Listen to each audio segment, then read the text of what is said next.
Imaginez une thérapie dans laquelle la question de la justice relationnelle, de l'éthique, des loyautés sont au cœur du processus thérapeutique. Pourquoi est-ce qu'on répète parfois, même malgré nous, les erreurs de nos parents? Comment est-ce qu'on peut réparer des liens familiaux abîmés par des injustices passées? C'est exactement à ces questions que s'intéresse l'approche contextuelle et je vais tout vous expliquer dans cette vidéo. En préambule, je voudrais vraiment remercier Stéphanie Axe qui a accepté généreusement de corriger le script de cette vidéo pour qu'elle soit vraiment la plus fidèle possible à ce que l'on enseigne dans cette approche. Alors, l'approche contextuelle a été développée par Ivan Bozormini-Nagy dans les années 50, un moment où la thérapie familiale prenait son essor. Ivan Bozormini-Nagy, qui était psychiatre d'origine hongroise et installé aux États-Unis, il a été un des pionniers de cette nouvelle manière de penser la famille. Il a été énormément influencé par la philosophie de Martin Buber et par la psychanalyse de Ferenczi. Nagy a développé une vision qui était profondément humaniste de la thérapie, où la reconnaissance mutuelle, la fiabilité et la réciprocité deviennent des piliers du lien. Et cette approche va proposer une lecture intergénérationnelle des différents enjeux qui peuvent se présenter au sein des familles. Elle ne va pas se limiter à observer les interactions visibles actuelles, mais elle va porter notre regard beaucoup plus loin, c'est-à-dire dans l'exploration de l'éthique des liens, des loyautés invisibles, des dettes affectives et des comptes relationnels qui se transmettent souvent en silence de génération en génération. Et Ivan Bozormini-Nagy a construit cette approche de manière intégrative. C'est-à-dire qu'elle intègre des approches individuelles, comme la psychanalyse, avec des notions de philosophie, mais également des concepts qui viennent de l'approche systémique. Donc il y a des héritages de ces différents modèles, sans se résumer à aucun d'entre eux. Un des éléments qui va notamment être fondamental dans cette approche, c'est le focus qui va être fait sur la question de l'éthique relationnelle. Pour Nagy, chaque relation humaine repose sur plusieurs grandes dimensions. La première dimension, ça va être la dimension des faits. Celle-là, elle va être très importante notamment parce que c'est là que vont résider les potentielles injustices distributives. C'est-à-dire qu'avant même de vivre des injustices relationnelles, il y a des injustices de faits, c'est-à-dire par exemple le fait qu'on naisse fille ou garçon dans telle ou telle société, riche ou pauvre, en bonne santé ou avec des problèmes de santé ou un handicap, etc. Et c'est la première dimension à prendre en compte parce qu'on ne peut pas demander aux gens de parler de leurs injustices relationnelles sans prendre en compte ces premières injustices qu'ils ont pu subir, qu'elles soient d'origine biologique, sociale, macrosociale, etc. La deuxième dimension, ça va être la dimension de la psychologie individuelle. La troisième dimension, une dimension plutôt systémique, celle des interactions avec les différents membres de la famille et du système plus élargi. La quatrième, ça va être celle de l'éthique relationnelle.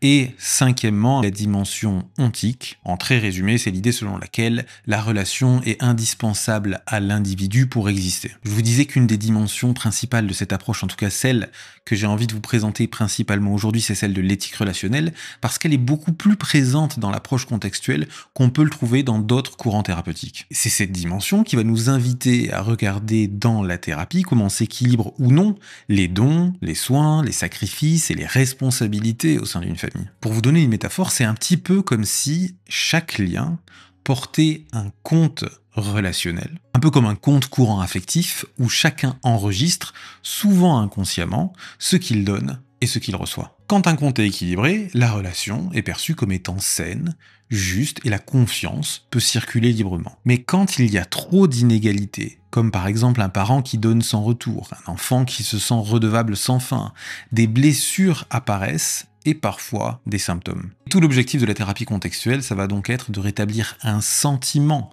de justice au sein des relations. Donc dans la thérapie, on va chercher à ce que les dons puissent être reconnus, également les dettes, les manquements, à restaurer un équilibre en fait entre ce qui a été donné et ce qui a été reçu. Par exemple, on considère qu'un enfant ne devrait pas avoir à choisir entre ses deux parents après un divorce. Ça serait injuste. Et la justice relationnelle consiste alors à protéger cet équilibre. Un autre concept clé de cette approche, c'est la question de loyautés invisibles. Pour faire simple, ce sont des fidélités inconscientes. En fait, Bozormini-Nagy parle de loyauté invisible puisque elle est en premier lieu invisible au sujet lui-même. C'est-à-dire qu'un individu qui a une loyauté souffrante à un parent, je dis souffrante parce qu'il n'a pas suffisamment reçu ou qu'il n'a pas été crédité pour ses dons, il a vécu dans la négligence, etc., n'en est pas moins loyal, même s'il estime qu'il ne doit rien tient à son parent. Alors sa loyauté va s'exercer, mais au lieu de s'exercer de façon directe, elle va prendre des détours indirects. Ce qui est important à prendre en considération, c'est que les individus eux-mêmes ne sont pas conscients qu'ils exercent cette loyauté à l'égard de leurs parents. Et donc par exemple, une personne qui a eu un parent alcoolique et qui va commencer dans sa vie à un moment donné à se mettre à boire elle-même,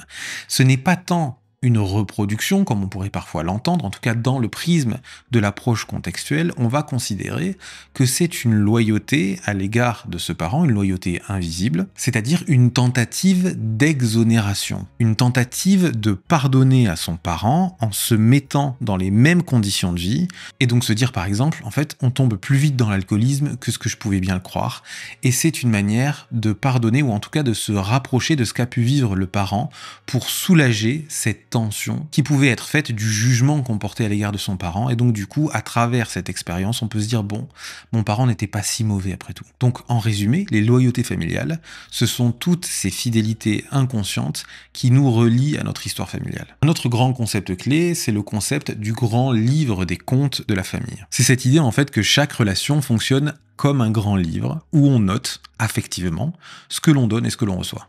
Quand les comptes sont déséquilibrés, ça génère un sentiment d'injustice. Et si cette injustice est reconnue, alors on peut la transformer. C'est ce que Nagy appelle la légitimité constructive. Mais si elle ne l'est pas, la souffrance peut être transmise à d'autres. C'est ce qu'il appelle alors la légitimité destructive. Cette légitimité destructive, dont j'avais déjà parlé dans une précédente vidéo, est cette idée selon laquelle on attend toujours une compensation vis-à-vis d'une injustice qu'on a subie, et parfois, cette demande de compensation ne va pas être adressée à la personne à laquelle elle devrait l'être, soit parce que la personne n'est plus là, qu'elle est décédée, ou alors que les liens sont rompus, et donc elle va s'adresser à une personne qui n'a rien à voir dans cette situation et qui est d'une certaine manière innocente par rapport à l'injustice qui a été subie. C'est-à-dire que par exemple, une personne qui aurait été abandonnée dans son enfance va demander aux personnes autour d'elle de pouvoir la sécuriser en permanence sur son importance, sur l'amour qui va lui être donné, etc. Et donc du coup, par exemple, une personne peut demander à son conjoint ou à sa conjointe de réparer une injustice qu'elle a subie dans son enfance. Un autre concept clé dans cette approche, dans la question du donner et du recevoir,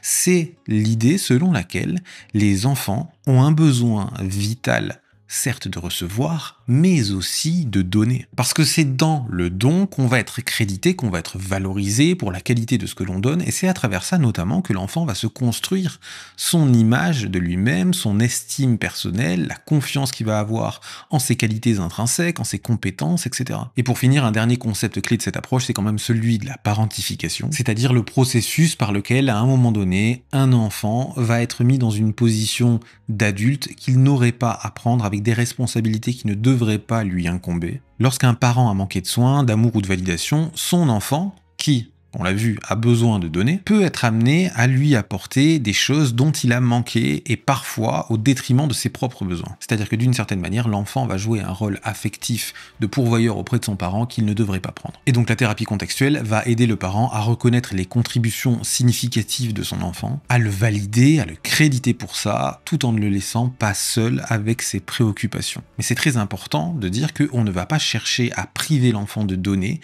puisque donner est essentiel pour lui. La thérapie contextuelle peut autant se pratiquer en individuel qu'en couple ou en famille, et dans la posture du thérapeute, il va y avoir quelque chose également de très important, c'est la question de la multipartialité directionnelle. Ça va vraiment être un outil de base du thérapeute, c'est-à-dire qu'au lieu d'être dans une neutralité bienveillante, il va s'inscrire dans une logique de partialité totale avec l'un, puis avec l'autre, et avec l'autre encore, etc. Donc il va y avoir un énorme engagement du thérapeute à comprendre vraiment profondément chaque personne qui va se présenter devant lui, y compris des personnes qui ont pu créer, générer des injustices dans la famille. Donc il va y avoir un engagement envers chacun à faire exprimer son vécu, sa position, ses attentes, sa responsabilité. Bozormini-Nagy disait qu'en début de processus thérapeutique, la partialité envers chacun peut ressembler à une thérapie individuelle de chaque membre devant les autres. Il va par exemple poser des questions comme « Qui dans cette famille a le plus donné ? Qui a été oublié ?